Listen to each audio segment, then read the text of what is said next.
மீசை அண்ணாச்சி நேயர்களுக்கும் நண்பர்களுக்கும் வணக்கம்.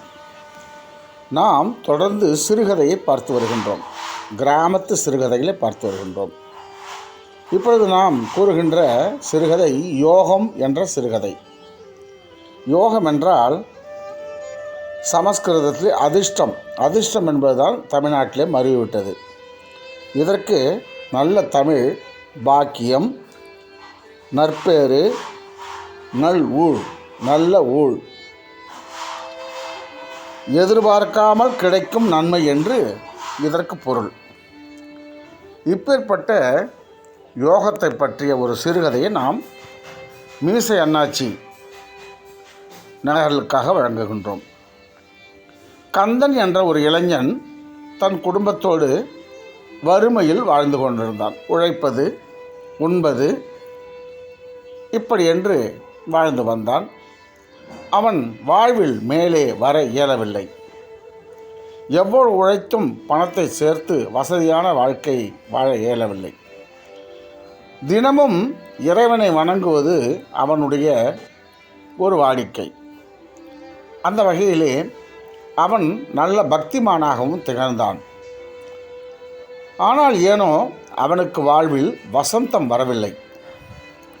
அப்பொழுது இறைவனும் இறைவியும் இவனுடைய நிலையை எண்ணி இறைவனிடத்திலே, இறைவா, கந்தன் பூலோகத்திலே உழைத்து களைத்து மிகவும் அவஸ்தைப்படுகிறான், அவனுக்கு ஒரு யோகத்தை தாருங்கள், ஒரு நல்ல பாக்கியத்தை, நற்பெயரை தாருங்கள் என்றார்.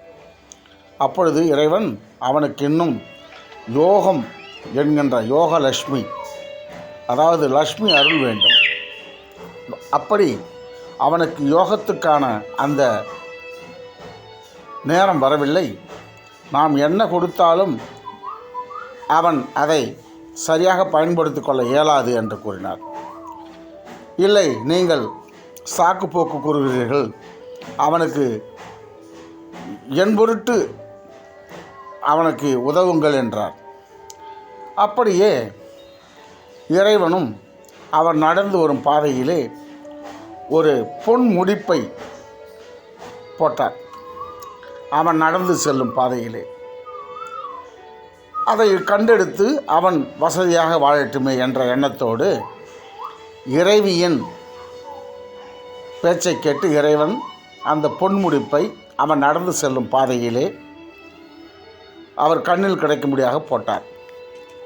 அதுவரை நடந்து சென்ற அந்த கந்தன் அந்த பொன்முடிப்பு இருக்கும் இடத்துல இவ்வளோ நேரம் கண்ணை திறந்துதான் நடந்தோம், கொஞ்ச நேரம் நாம் ஏன் கண்ணை மூடி நடக்கக்கூடாது என்று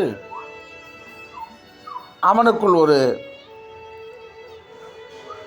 எண்ணம் ஏற்பட்டு கண்ணை மூடிக்கொண்டு நடந்து சென்றான்.